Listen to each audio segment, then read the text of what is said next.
Dragon Ball Z Buu's Fury is the third and final entry in the Legacy of Goku series, and it's a troubled title. The first game is shit, but the second made some necessary tweaks, improving pretty much everything, and despite its flaws, it's an enjoyable, relatively well-made experience. Following on from this, Buu's Fury starts off strong, hinting at even more improvements over its predecessor, with better sprites and portraits, a cleaner user interface, and what looks like a harder lean into non-canon events. Opening during a filler arc, one of the first areas you visit is full of NPCs who explain the controls, as well as new mechanics, and it's all optional. Voluntary tutorials are the idealized form of explaining shit in games, as they're easily accessible for people who need them, but can be ignored by experienced players, and don't bog down forward motion. Some of the new additions benefit from a brief explanation, as there's been some changes to combat, as well as an overhaul of the RPG elements from the former titles, with assignable stat points and an equipment system. To demonstrate how equipment works, the tutorial map features two chests, both of which contain special weighted gear that slows the player's movement speed but increases their experience gain, and they're required before you fought a single enemy. The following three maps are full of generic dude bros who try to scuff your cuffs, and they serve their purpose as a safe introduction to the combat system. A mini-boss appears directly after this, capping off the introductory sequence with a slightly more difficult encounter, while equally serving as the point of no return.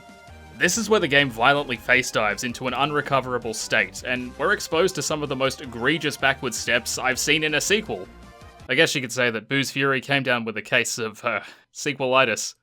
Upon his defeat, he'll beckon you through a door showcasing the number 65. This is a level door, and to open it, a character has to be at least that level. Goku starts at 60, and if you clapped every enemy along the way, with the experience boost gear, he'll be 63.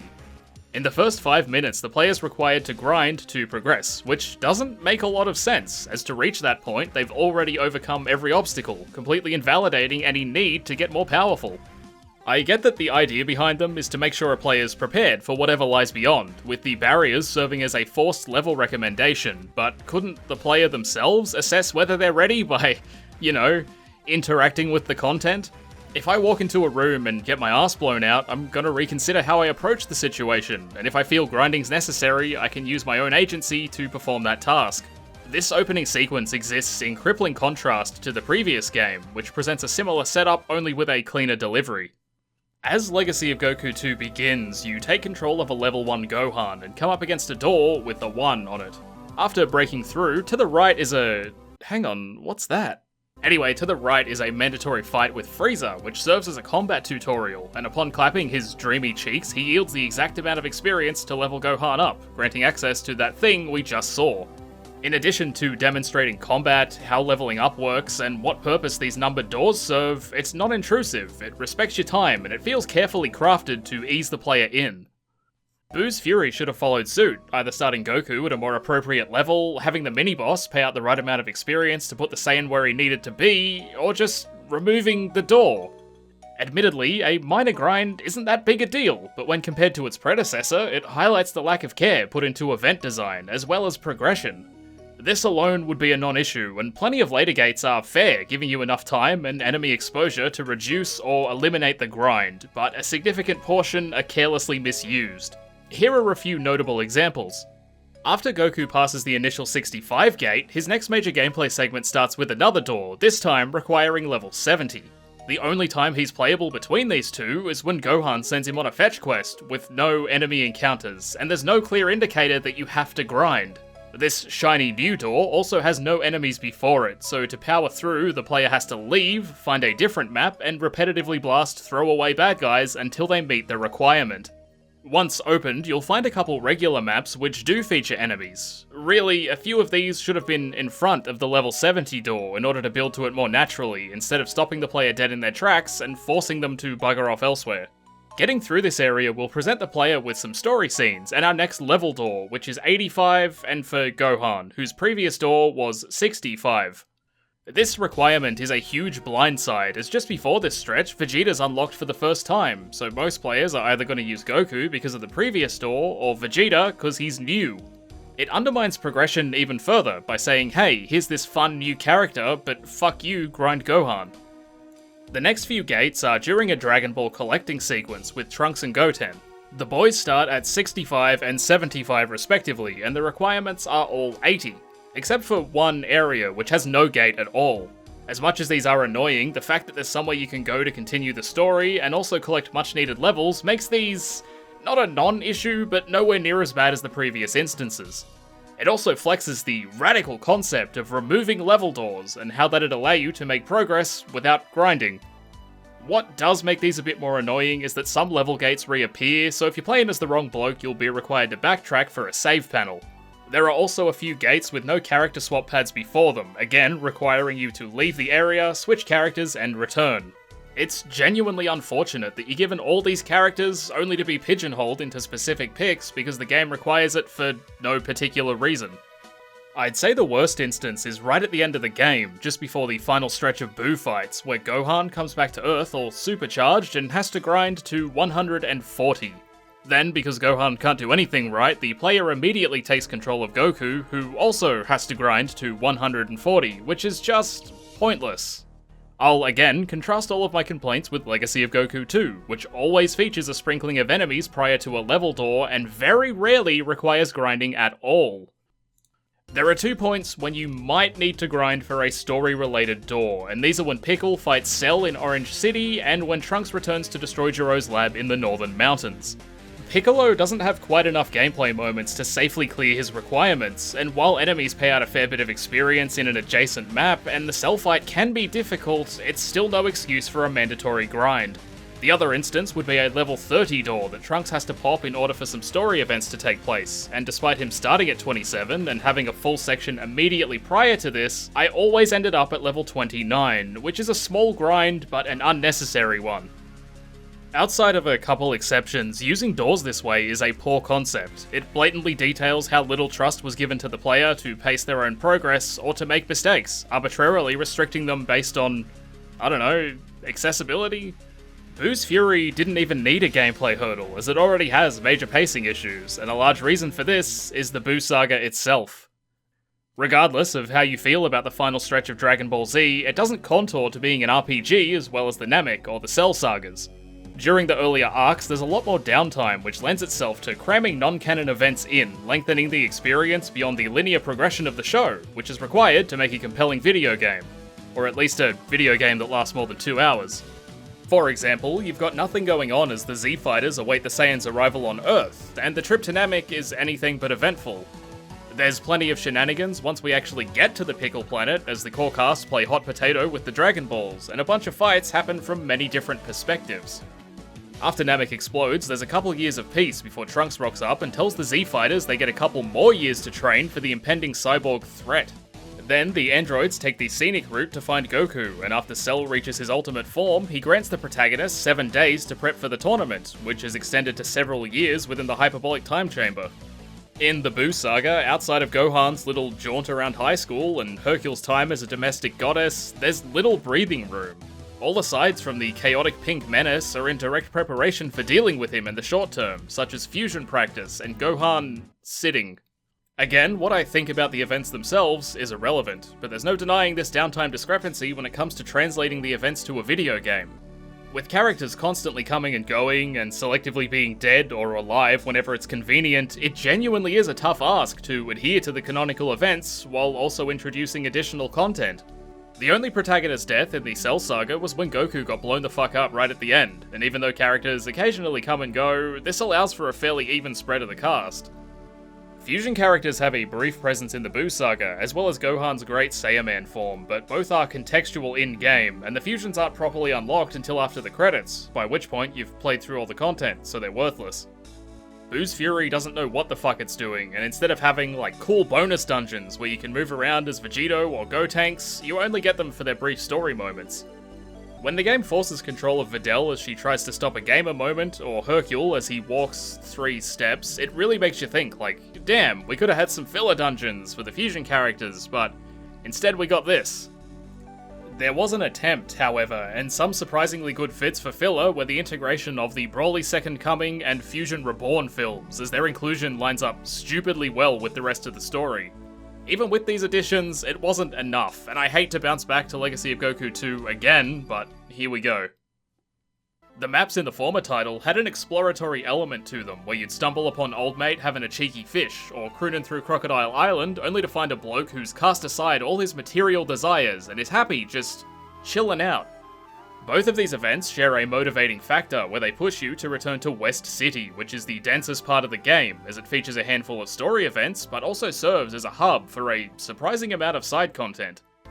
Unlike cities in Boo's Fury, which are toned down and typically consist of a save point, a store, and at most a couple story events, West City has quite a bit to offer. The first visit occurs just after Goku's return from space, during the 3-year-long training session, as Gohan's dropped off and told to track down Piccolo, while Goku, I don't know, sucks on Bulma's toes or some shit. This prompts a trading quest, as Hercule is a diva and won't kick off his parade until he gets a sandwich and some bangin' tunes, which are walled off behind a kindergarten bus crash and an afternoon of antiquing. Freeing Piccolo from the tyranny of Satan, you cruise down to some farmland only to find that it's been overrun by King Triceratops and his dino army, which you dispose of, and Hercule takes credit for it. The mayor organises a ceremony to reward the champ with a key to the city, but some old bloke steals it and heads into a forest just outside the city. You chase him down, and it turns out he just wanted to expose Hercule's lies and resents his undeserved fame, but gives you the key back from his storage box in a magical cave, and that ends this weird but welcome non-canon story event. West City has 4 exits, one in each primary direction, and all but the east are utilised in this story sequence due to it containing Capsule Corp, which has its own shit to do. For example, the building's been infiltrated by a spy, and you've got to track him down and kill his dog. The player can also start the Golden Capsule quest, as well as sparring with the boys, who are deceptively difficult but reward you with stat capsules. The city also contains residences that you can help yourself to, because what RPG would be complete without breaking and entering? None of it feels particularly Dragon Ball Z, but with such a large time allowance to train, who says Gohan didn't free the mayor's Namekian slave, or crack open a dinosaur skull? It's heavily reminiscent of early Dragon Ball, where everyday affairs were considered training. I mean shit, carrying milk and ploughing fields made Krillin strong enough to kick a dude through a wall, so I guess it's alright. It's not a significant amount of side content, and some of it's a bit iffy, but it's the kind of content that a Dragon Ball Z game, and especially an RPG, should contain in controlled doses. West City's constant presence throughout the story keeps it relevant and engaging, as at any point you can find yourself returning for God knows what reason. The tasks alone would be fairly bland if it weren't accompanied by some soft world-building elements, and Legacy of Goku 2 has some standout examples of this. During the pursuit of Dr. Gero through the northern mountains, the player's tasked with destroying generators powering his force field. One is located in a quaint little town, which is like an off-the-grid hippie commune, and the residents enjoy living their quiet, peaceful lives. That is, until a Chad named Vinny builds a bachelor pad equipped with the most pussy-moistening interior design and cranks some groovy bangers over his comedically large speakers.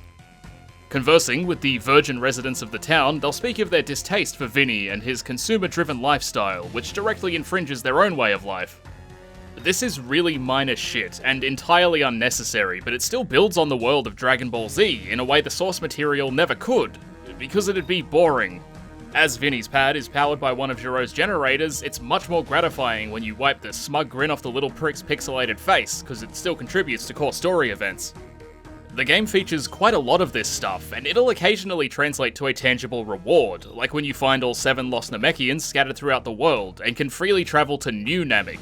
This is another unnecessary addition, but in a cheeky little cave up the back, you get an optional boss fight against Cooler. And that's cooler than Boo's Fury, which unfortunately doesn't feature anything like this.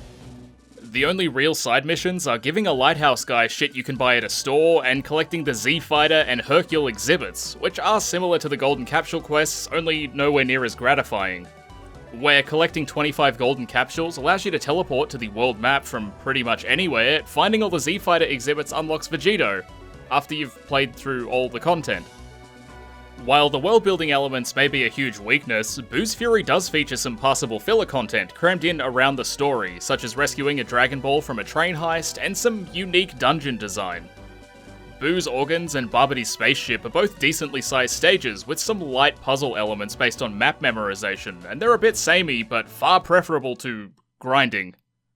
While there is a case to be made for sticking to canonical events, I personally find the what-if scenarios to be the best parts of Dragon Ball Z games, and I think this is largely due to the overexposure to the main story. The benefit to a what-if scenario is that the creators can do whatever they want, and it doesn't matter that Cell fused with Krillin, becoming an orange manlet, because it's just a meaningless goof. I think back to notable moments throughout the game series, such as in Tenkaichi 2, where Raditz gets amnesia and teams up with Goku, or in Tenkaichi 3, where the Saiyans crack onto Frieza's plan and attempt to take the tyrant down. Xenoverse and Fusions are full of awful, deviant art tier shit, and motherfuckers can't get enough of it. Motherfuckers like me. Map design in Boo's Fury doesn't fare too poorly outside of the respawning level gates and a few standouts which are objectively horseshit. They seem to feature more of a scattershot design, spreading in all directions, where the former title typically funneled players along a loosely controlled path. This doesn't make them any better or worse, it's just a different approach, and I think both styles, for the most part, work fine. Where there is a difference is that many areas in Boo's Fury feature bosses who are just regular enemies with health bars. There are also some poor inclusions which worsen otherwise decent stages, such as access to the bandit's hideout being locked behind a random item drop. One particularly egregious sin is that a handful of load zones don't unlock the player's movement fast enough to outspeed enemies and will guarantee a hit upon entering the area. Minor gripes aside, there's only one map that stands out to me as objectively bad, and that's HFIL. Exploring this takes place during the Janemba movie events, and at any point a big fat blob hand comes out of nowhere and tries to hit you. The layout is bizarre, and all of the walkable paths feel cramped in favour of large, unnecessary visual elements which the player can't interact with. The objective is to get to the far end and collect Vegeta, then double back to the start to open a level gate which he'll likely have to grind for. The enemies here pay out quite a lot of experience, so that's not a huge issue, but what is downright awful is the attempted environmental interaction within this maze room.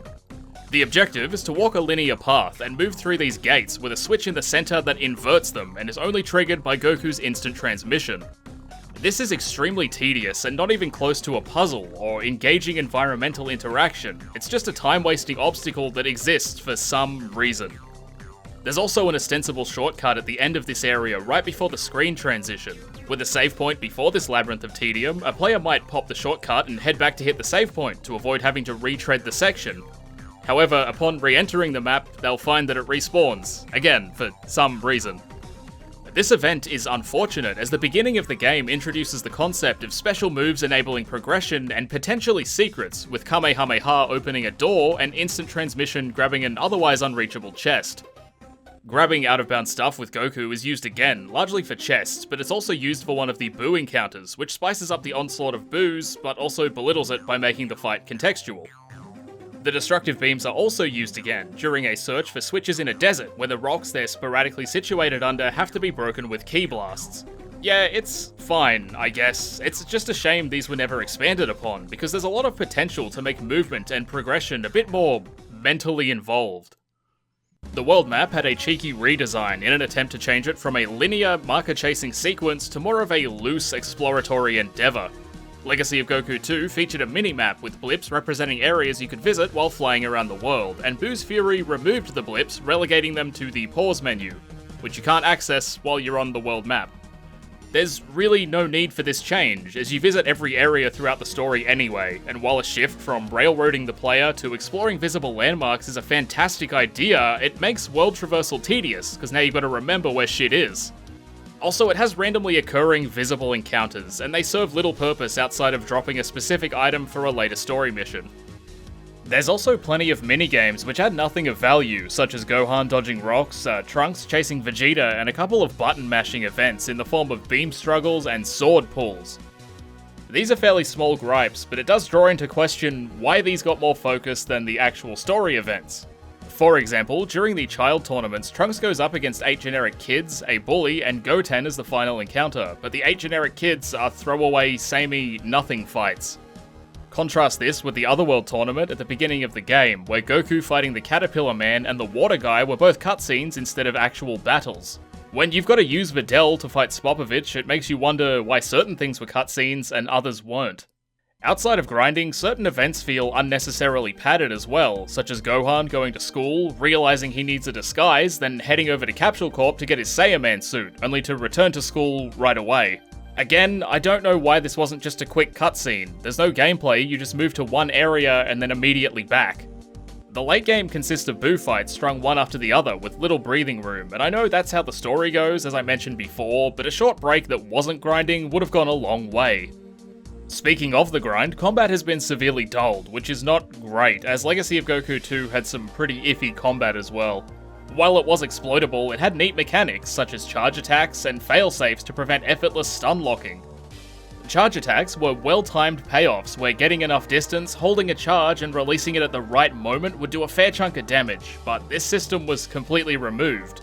Stun locking was possible as enemies were knocked back and stunned for a moment upon hitting them. However, if they were up against a wall, they'd be bounced through the player in an effort to avoid all battles becoming a mindless A-mash. To keep your enemy on lockdown, rapid direction shifts and some pretty tight timing had to be mastered to keep them in that state. It had a rhythm to it, and while not the most balanced or engaging system, it was incredibly satisfying. Boo's Fury removed that wall bounce, so once you've got them in a corner, they're stuck there, unless you get a critical hit and it knocks them free. Imagine making crits a thing you don't want. It's not like you need to stunlock enemies anyway, as the stats are incredibly broken and allow you to power your character to stupidly high damage outputs, effectively one-shotting most enemies and completely trivializing bosses. Most characters start around level 60, and each level up grants 3 points, which can be assigned to any of the 3 stats. There's Strength, which is for physical damage, Power for key attacks, and Endurance for increased defense. The cap for each stat is whatever the current level of the character is, so for example, if you're level 75, that's it. Not that it really matters, as even a few points gives a significant increase. During the opening fight between Goku and Pikkon, a regular attack with Goku's base stats did about 40 damage, and applying 15 points or 5 levels worth of stats to strength saw that damage jump to 150, killing Pikkon in about 5 hits. Playing the game without pumping strength might make the difficulty curve more gradual, but there's no reason not to. Key attacks are relatively useless because being tied to a magic meter that doesn't regenerate leaves them utterly unreliable and heavily situational. You can do far more damage with a punch, which doesn't require an expendable currency. Adding to this further is the equip system, which does have some neat auxiliary effects, such as experience boosts and increasing a character's base speed, but it's almost entirely used to increase stats, breaking Boo's Fury into even tinier pieces. Due to the excessively high damage output, most enemies feel the same as you mindlessly mash through them the same way, bosses included. There are some common foes with gimmicks that make you stop for a moment, but it's rarely more than a temporary obstacle to complete destruction. This really sucks, as the early game features larger enemies which have heavy-hitting wind-up attacks, encouraging the player to either practice clean movement or to utilize the guard mechanic. Once you get a few points in strength though, they fall as fast as the regular guys. It was pretty clear that by the end of the game, the devs tried to compensate for this glaring flaw by increasing Boo's health to stupidly high amounts, but maybe just make a better difficulty curve, hey? Like, did the level cap really need to be 200? The level cap in the first game was 25, Legacy of Goku 2 had a cap of 50, but without excessive grinding, you'd typically end in the early 40s, so why 200?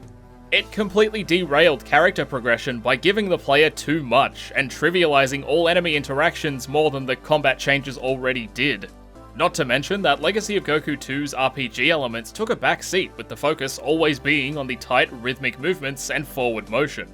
The numbers were only heavily relevant in the 2 instances of necessary grind, or in the rare moments where you'd get your cock slapped off by a boss. Boo's Fury takes all that and shoves it to the front, to the point where it becomes intrusive. Given that there are 1,000 total levels spread over 5 characters, and about 700 of those are up for grabs over the course of 8 or so hours of game, there's a lot of stopping to tell you that you've leveled up and have 3 stat points to spend. The point of stopping to notify of a level up in the past game was because level gains were dealt out and preset, so it was imperative to let you know what stat went up and by how much. Giving you a running tally of the same amount of points every time you level up is a complete pacing killer, and such a shitty design choice. Not stopping the game and removing the alert in favour of a little icon at the top of the screen would have been a much better addition. And then there's the issue of transformations, which have had a slight change this time around, and while they do work better, these changes remove something beautiful from the last title. Legacy of Goku 2 had a single key bar, which was used for both energy attacks and transformations. Maintaining a secondary form would slowly drain ki, and upon depletion, the character would revert back to the base form. The game was also based around health and ki drops from both enemies as well as big rocks, so if you moved fast enough and killed enemies quickly, you could muster enough drops to maintain your enhanced state, and it was incredibly rewarding. Boo's Fury actually improved on this, with a transformation adding a separate key bar over the base one, and it's solely being used for that level of transformation. For example, if Goku goes Super Saiyan, he gets a second key bar, and if that expires, he goes back to the base form, but will still retain whatever his base key was at. He can also get low on the Super Saiyan bar, then activate Super Saiyan 3 for an extra bar on top of that one. Once that empties though, it's back to the base form. The allowance of a less restrictive access to these power-ups is a fantastic idea and keeps Ki Blast viable, where Legacy of Goku 2 didn't. Unfortunately, while most of the Saiyans fare pretty well, Gohan gets absolutely fucked in his later form. During the early parts of the game, Gohan using his Saiyaman suit is tied to the story, and only happens during certain events, but it supersedes the Super Saiyan. The mid-game is where you'll get the most use out of his Golden Fighter form, but after he obtains the Ultimate or Mystic form, it's completely disabled, removing access to his speed and power boost entirely, and restricting him to 1 bar of Ki. And again, I get it, that's how the story goes, but the Ultimate form should have functioned like a regular power-up to keep him viable, and not exclude the poor boy. He's already got it hard enough, because he's a shit character. Alright, I'm fucking done talking about Boo's Fury, this video is way too long. Also, just as a final note, Legacy of Goku 2 is overall the better product, but I'm also not blind to its many, many faults. Like, fuck that dinosaur. I just didn't want to shift the focus too much from Boo's Fury when it wasn't directly related to something in Boo's Fury. And I genuinely wanted to like this fucking game, but it's just bad. It's poorly done and very clearly rushed. If you made it this far into the video, I am genuinely sorry. Alright, thanks so much for watching. Bye!